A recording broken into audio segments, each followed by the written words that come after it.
네, 마가복음 8장 27절부터 31절까지 말씀 보겠습니다. 다 같이 자리에서 일어나셔서 한 절씩 화면을 보시면서 교독하겠습니다. 예수와 제자들이 빌립보 가이사랴 여러 마을로 나가실새 길에서 제자들에게 물어 이르시되 사람들이 나를 누구라고 하느냐? 더러는 엘리야, 더러는 선지자 중 하나라 하더이다. 또 물으시되 너희는 나를 누구라 하느냐? 베드로가 대답하여 이르되 주는 그리스도시니이다 하매 이에 자기의 일을 아무에게도 말하지 말라 경고하시고. 같이 읽겠습니다. 인자가 많은 고난을 받고 장로들과 대제사장들과 서기관들에게 버림받아 죽임을 당하고 사흘 만에 살아나야 할 것을 비로소 그들에게 가르치시되. 아멘. 말씀에 은혜 받으세요. 인사하면서 읽겠습니다. 말씀에 은혜 받으세요. 아멘. 예수님은 누구신가라는 제목으로 말씀을 나누겠습니다. 이 그림 아마 여러분들이 잘 아시는 그림이겠죠? 레오나르도 다빈치가 그렸던 그 최후의 만찬이라는 그림이죠. 예수님께서 탁자 위에 이제 양손을 이렇게 얹고 있는 그림인데 원래 이 그림은 이렇게 그려지지 않았다고 합니다. 예수님께서 오른손에 컵을 들고 있는 모습으로 처음에는 그렸대요. 근데 그 그림이 이제 이런 그림으로 바뀌게 됐는데 거기엔 하나의 사연이 있다고 합니다. 이 그림이 완성될 무렵 이 다빈치가 친구에게 그림을 보여주면서 소감을 좀 물었대요. 그랬더니 친구가 이 그림을 딱 보더니 예수님이 들고 있는 그 컵을 딱 가리키면서 야, 저 컵 정말 진짜같이 잘 그렸네.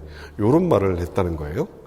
그 말을 딱 듣고 이 다빈치가 바로 그 컵을 지워버리고 예수님의 손을 탁자 위에 올려놓은 모습, 이 모습으로 수정을 했다고 합니다.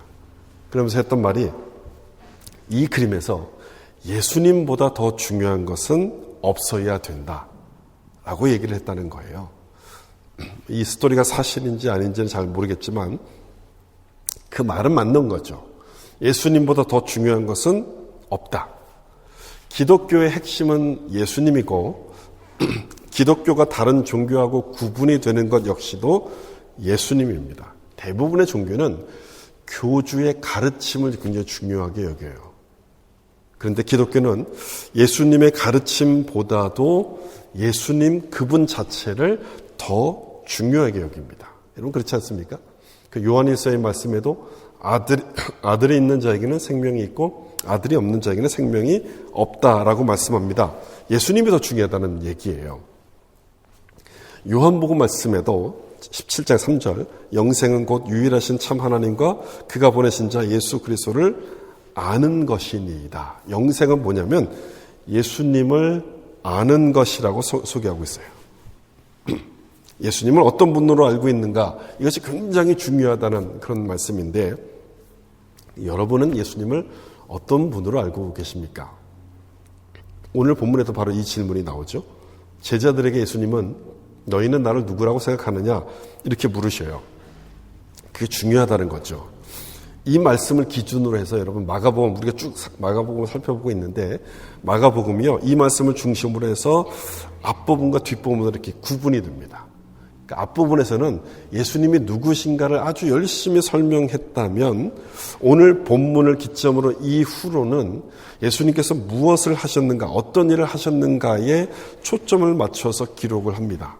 다시 말하면 이 오늘 본문을 기준으로 해서 마가복음의 1부와 2부가 이렇게 나뉜다는 거예요. 어떤 질문을 기준으로 하느냐? 예수님을 누구라고 생각하느냐? 그 질문이라는 거예요. 저는 마가복음만 나누는 것이 아니라 이 질문이 우리 인생도 그렇게 나눈다고 생각합니다. 이 질문에 어떻게 대답하는가에 따라서 우리는 영생이 있는가, 영생이 없는가 이렇게 달라질 거예요. 구원받은 성도인가, 그렇지 않은가 이렇게 나누어지게 될 텐데 그렇다면 이 질문이야말로 여러분 굉장히 중요한 질문 아니겠습니까? 나 자신에게 물어야 될 질문이고 여기에 대해서 내가 무엇이라고 대답할 것인가를 확인해야 되는 그런 질문이에요. 이렇게 본문이 시작하죠. 마가복음 8장 27절 예수와 제자들의 빌립보 가이사랴 여러 마을로 나가실새 길에서 제자들에게 물어 이르시되 사람들이 나를 누구라고 하느냐. 제자들과 함께 가이사랴 빌립보에 딱 도착하셨을 때 예수님은 사람들이 나를 누구라고 하느냐 이렇게 제자들에게 물으셨어요. 그리고 그 질문을 제자들에게도 또 똑같이 한번 하시죠. 그러니까 두 번을 질문하셨던 거예요. 사람들이 나를 누구라고 생각하느냐. 그리고 제자들에게 너희는 나를 누구라고 생각하느냐. 이게 두 번을 물으셨는데 먼저 이 첫 번째 질문부터 좀 생각해 보죠. 사람들이 예수님을 누구라고 생각하느냐 이렇게 물으셨어요. 그러니까 예수님에 대한 일반적인 사람들의 그 생각을 이렇게 물으셨던 것인데 여기에 대해서 이렇게 대답합니다. 8장 28절. 제자들이 여짜와 이르되 세례 요한이라 하고 더러는 엘리야 더러는 선지자 중에 하나이다. 이 세 가지로 생각한다고 대답을 했어요. 세례 요한, 엘리야, 그리고 선지자. 사람들이 예수님을 세례 요한이라고 생각했던 것은 그 당시 가장 핫했던 가장 인기가 많았던 설교자가 세례 요한이었기 때문에 그렇습니다. 세례 요한이 한번 딱 오면요, 사람들이 그의 그 설교를 들으려고 쫙 모여요. 근데 그 설교를 듣고 그다음에 회개한 다음에 요단강에서 세례를 받았습니다. 근데 예수님도 마찬가지 아니었습니까? 여러분 오병이어를 생각해 보세요. 그 예수님의 말씀을 듣기 위해서 얼마나 많은 사람이 모입니까? 예수님이 가는 곳마다 사람들이 막 모이기 시작했고 그런 모습을 보았을 때 사람들은 아, 예수님이 세례 요한의 뒤를 잇는 사람인가 보다라고 생각을 했었다는 거예요. 또 어떤 사람들은 엘리야라고 생각했다는 거죠. 여러분 엘리야는 누구예요? 엘리야는 능력의 선지자 아니었습니까? 갈멜산에서 하나님께 기도했을 때 하늘에서부터 불이 내려가고 그 제단을 다 태웠잖아요. 그리고 3년 반 동안 비가 오지 않던 그곳에 기도했을 때 비가 내리기 시작했어요. 그뿐입니까? 엘리야는 기도를 통해서 죽은 사람을 살리기도 했어요. 그래서 이 사람들 머릿속에는 엘리야는 능력의 사람이라고 머릿속에 이제 들어있었는데 어느 날 예수님께서 딱 나타나시더니 소경의 눈을 뜨게 하시는 거예요. 귀머거리의 귀를 열게 하시는 거예요. 그리고 오병이어를 통해서 5,000명을 먹이는 놀라운 능력을 행하시는 거예요. 그랬으니 사람들이 무슨 생각했겠어요? 엘리야가 다시 살아났는가 보다. 그렇게 생각했다는 거예요. 예수님의 능력을 보면서 그렇게 생각을 했다는 거예요.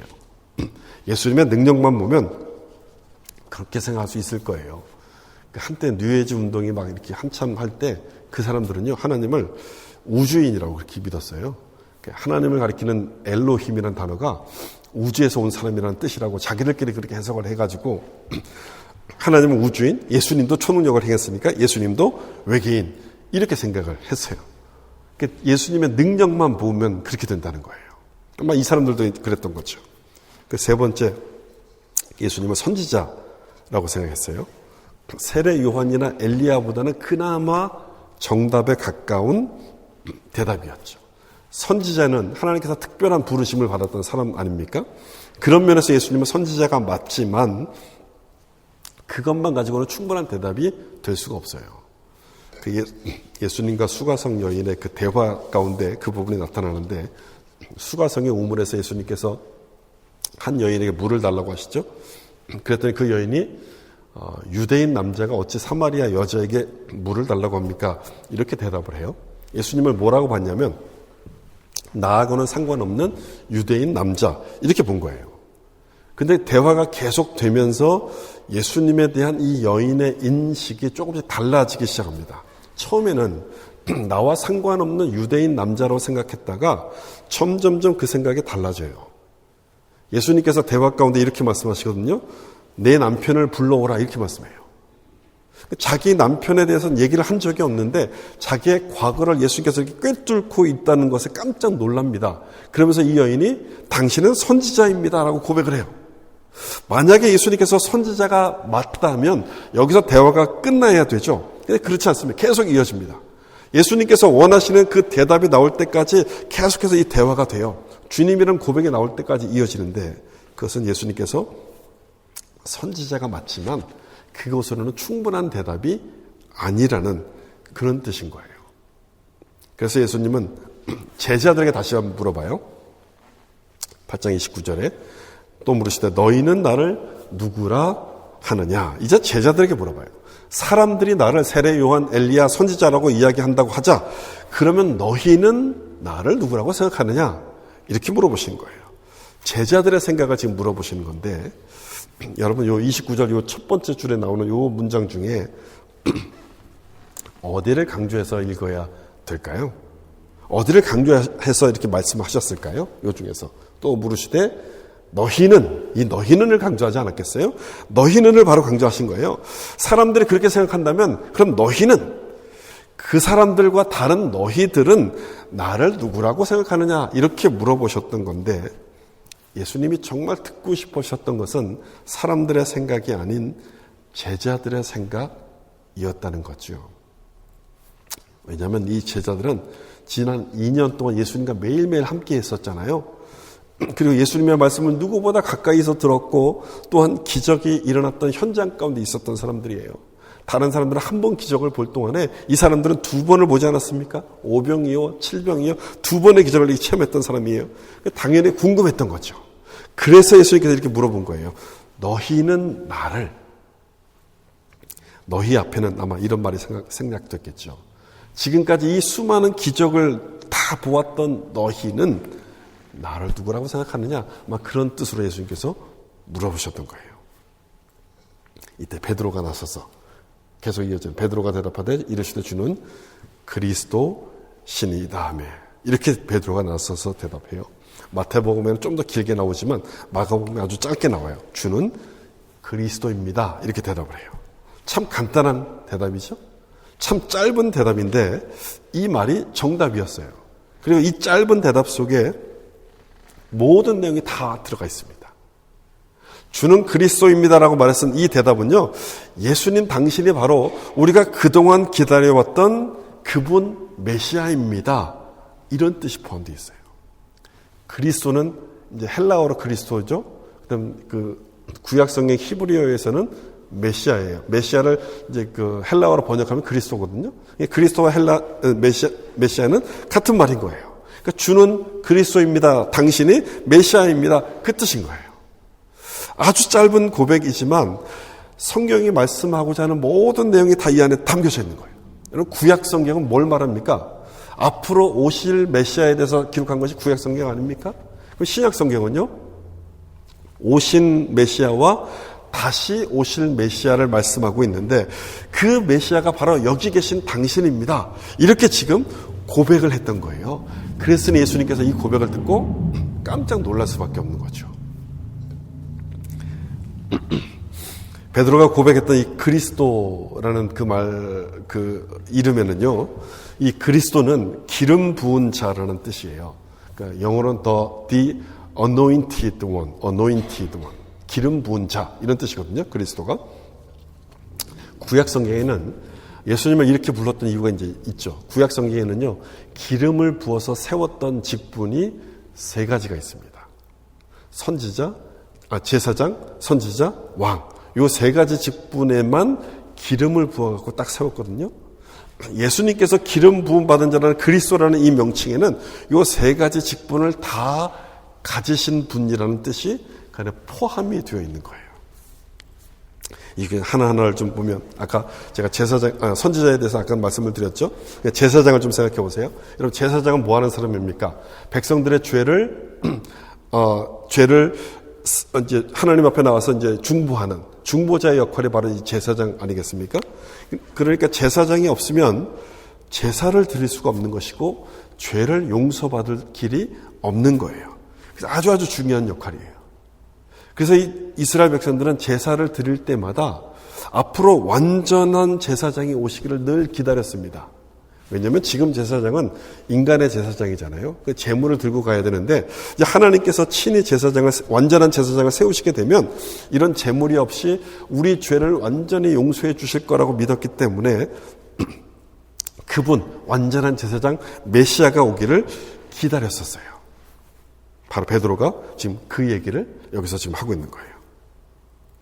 하나님이 기름 부어서 세우신 그 제사장, 바로 그분이 당신이십니다. 주는 그리스도이십니다라는 이 말 속에는 우리가 기다리던 메시아 완전한 제사장이 바로 예수님입니다.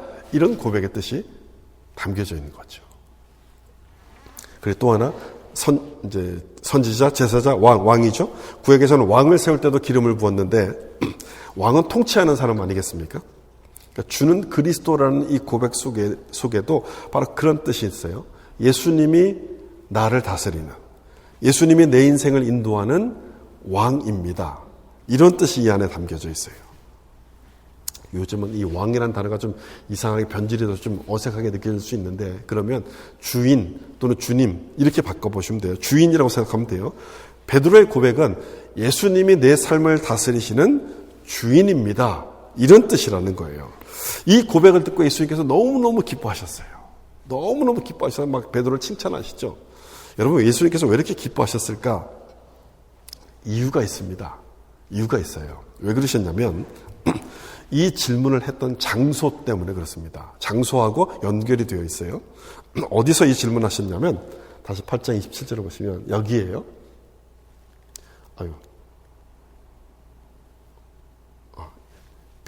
가이사랴 빌립보 가이사랴인데 가이사랴 빌립보 보통 이렇게 부르죠. 여기서 이 질문을 예수님께서 하셨던 거예요. 가이사랴는 로마 황제 시저를 가리키는 말이잖아요. 영어로 하면 시저고 똑같은 단어인데 영어에서는 시저, 러시아에서는 차르라 그러고 독일에서는 카이저. 아마 독일어 발음이 제일 비슷해서 카이사라 이렇게 돼 있어요. 불어에서는 세사른가 아마 그럴 거예요. 이렇게 전부 다 이제 황제를 가리키는 단어인데 로마 황제 이름이 붙어 있는 도시인 거예요. 로마 황제 이름에다가 그 헤롯의 아들이었던 자기의 빌립이라는 이름을 딱 붙여가지고 이 도시 이름을 만들었어요. 가이사랴 필리포 이렇게 붙였어요. 당시 로마 제국에는 이 황제의 이름을 붙인 도시들이 많았습니다. 근데 아무나 다 붙인다고 다 이 허락을 해준 게 아니었어요.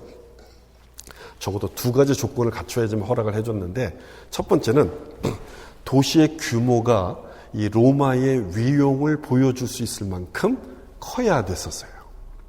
로마 사람들은 건축을 할 때 아주 웅장한 그 석재와 대리석 같은 걸 통해서 아주 화려하게 지었거든요. 자기들의 힘을 과시하는 거예요.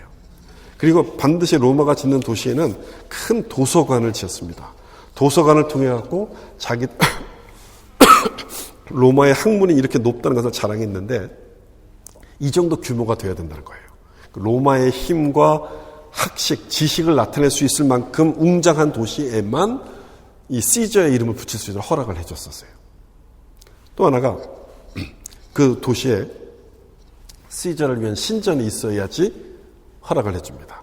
로마 황제가 그 당시에 신이었잖아요. 그러니까 황제를 섬기는 신전이 있다는 얘기는 그 도시가 로마 황제에게 충성하는 도시다라는 뜻이기 때문에 이 이름을 붙일 수 있도록 허가를 해줬는데 가이사랴 빌립보가 바로 그런 곳이었어요. 황제를 위한 도시, 그리고 황제가 다스리는 이 엄청난 위용을 자랑하는 도시. 예수님은 바로 그런 곳에서 너희는 나를 누구라고 생각하느냐? 이렇게 물었던 거예요. 아무것도 없는 허허벌판에서 물어본 것이 아니라 그 황제의 권력이 지배하는 그 도시 한복판에서 이 질문을 하셨던 거예요. 지금으로 생각해 본다면 뭐 뉴욕에 있는 한 제일 중심가 거기 아니겠습니까? 거기 딱 가서 자본주의와 모든 돈과 권력의 중심 있는 그곳에 가서 너희는 나를 누구라고 생각하느냐? 이렇게 딱 물어보신 거예요. 그래서 이 베드로의 고백을 예수님께서 기뻐하실 수밖에 없었던 거예요. 뭐라고 고백했습니까? 29절에 다시 보시면 베드로가 대답하여 이르되 주는 그리스도십니다라고 고백해요. 주는 그리스도입니다. 주님이 나의 왕입니다. 이렇게 고백을 했던 거예요. 사람들이 황제를 왕이라고 부르지만 아닙니다. 주님이 나의 왕이십니다. 라고 딱 고백을 했던 거예요. 주님이 나의 구원자이십니다. 이렇게 고백을 했으니 예수님이 감동을 받지 않을 수가 없는 거죠. 기쁘지 않을 수가 없는 거예요. 여러분, 이 29절을 이런 배경을 알고 읽으면 더 큰 감동이 오죠. 아무 생각 없이 읽으면 그냥 고백했나 보다라고 생각하겠지만 이런 내용이라는 것을 알고서 읽으면 감동이 더 배가 되는 거예요. 이 베드로의 고백은 황제의 권력과 신전 모든 것들이 압도하는 그 장소에부터 나왔던 거예요. 황제가 주인은 이곳에서 아닙니다. 나의 주인은 바로 예수님이십니다. 황제가 아니라 주님이십니다. 이렇게 고백한 거예요. 비록 주님이 황제보다 초라해 보인다 할지라도 주님이 나의 왕이고 나는 황제를 따르지 않고 주님을 따르겠습니다라고 고백을 했으니 예수님이 기뻐하실 수밖에 없었던 거죠. 베드로의 고백을 듣고 예수님은 그 다음에 아주 중요한 말씀하시는데 31절이에요. 이 말씀 우리 같이 한번 읽어보겠습니다. 인자가 많은 고난을 받고 장로들과 대제사장들과 서기관들에게 버림받아 죽임을 당하고 사흘 만에 살아나야 할 것을 비로소 그들에게 가르치시되. 끝부분에 비로소 가르치셨다라고 돼 있어요. 뭘 가르치셨습니까? 십자가에서 죽으셨다가 사흘 만에 부활할 것을 말씀하셨어요. 근데 이 내용을 비로소 가르치셨다라고 돼 있어요. 여러분, 그 비로소라는 단어가 굉장히 중요해요. 비로소라고 말씀하셨다는 얘기는 이 얘기를 그 전에는 한 적이 없었다는 거예요. 처음 이 얘기를 한다는 거예요. 앞에서는 한 적이 없었는데 이 베드로의 고백을 딱 들어보니까 이제 준비가 됐구나. 이걸 예수님께서 아셨던 거예요. 앞으로 예수님께서 받으실 그 십자가의 죽음과 부활의 진리를 받아들일 준비가 됐음을 확인하셨던 거예요. 그래서 비로소 이제서야 이 말씀을 지금 가르치시는 거예요. 베드로의 고백을 듣고 난 다음 그토록 기다리셨다는 거예요. 이 고백을 듣길 기다리셨다는 거예요. 다시 한번 이 베드로의 고백을 그럼 보시면, 베드로가 대답하여 이르시되 주는 그리스도십니다 하매. 이제 좀 느낌이 다르게 오지 않습니까? 어떤 느낌인지 여러분 이해가 되시죠? 이 고백이 얼마나 큰 의미가 있는지 이해가 되시죠? 앞으로 예수님께서 하실 그 모든 사명을 베드로가 선포하는 것과 똑같은 거예요. 이 그리스도라는 말 속에는 예수님께서 제사장이십니다. 우리를 구원하신다는 뜻 아닙니까? 제사장으로서 우리를 구원하신다는 뜻 아니겠어요? 무엇으로 예수님께서 우리를 구원하십니까? 제물의 피로 용서를 받는 것처럼 예수님 자신이 십자가에 달리셔서 피 흘리심으로써 우리 죄를 위한 속죄의 제물이 되신다는 그 말씀인 거예요. 우리를 위해서 죽으신다는 뜻인 거예요. 또한 예수님은 왕 아니겠습니까? 우리를 다스리시고 우리 삶을 통치하실 왕이기 때문에 십자가에서 죽으시지만 죽음으로 끝나면 안 되는 거예요.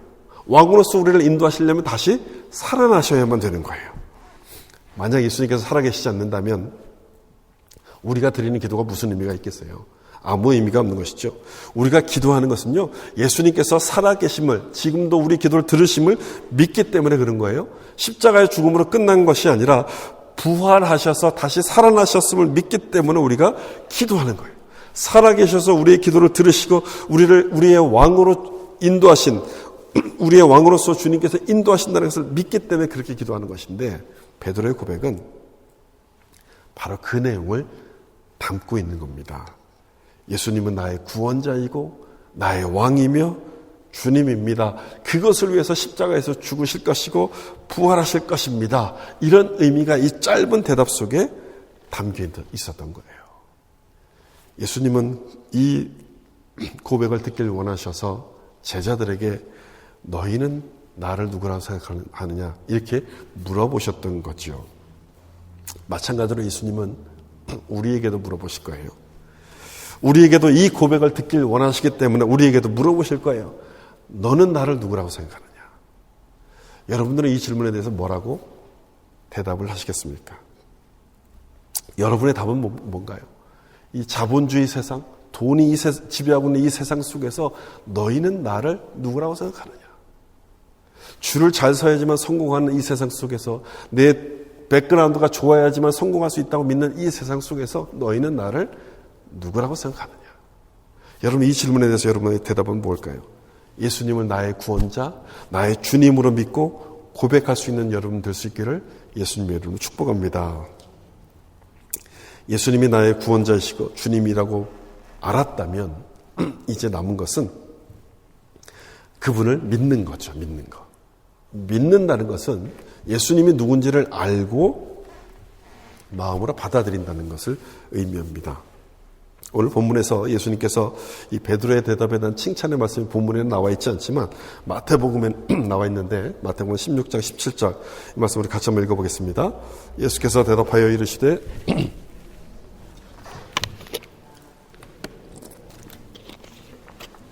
하늘에 계신 내 아버지시니라. 아멘. 이를 내게 알게 한 이는 혈육이 아니오라고 되어 있어요. 베드로가 예수님을 깨닫게 된 것은 인간의 이성으로 알게 된 것이 아니라는 거죠. 그럼 누가 알게 했습니까? 하늘에 계신 아버지, 하나님께서 알게 하셨다는 거예요. 예수를 믿으려면 예수님이 누군지를 알아야지만 믿는데 그 예수님을 알도록 누가 도와주시느냐? 하나님이 도와주신다는 거예요. 성경 공부를 해보면 똑같이 배우는데 어떤 분들은 정말 그 말씀을 믿고 삶이 변하는 분들도 있지만 또 전혀 그렇지 않은 분들도 있어요. 열심히 배우고 많은 걸 배워도 아무런 변화가 일어나지 않는 분들이 있어요. 내가 원한다고 해서 되는 것이 아니라 하나님께서 은혜를 주셔야지만 그걸 깨달을 수 있다는 그런 뜻인 거예요. 제가 아는 어떤 분은 그 여자친구 때문에 그 부흥 집회 갔다가 거기서 주님을 딱 만났어요. 아무 생각 없이 갔어요. 근데 거기서 예수님을 딱 만나고 목회자가 됐어요.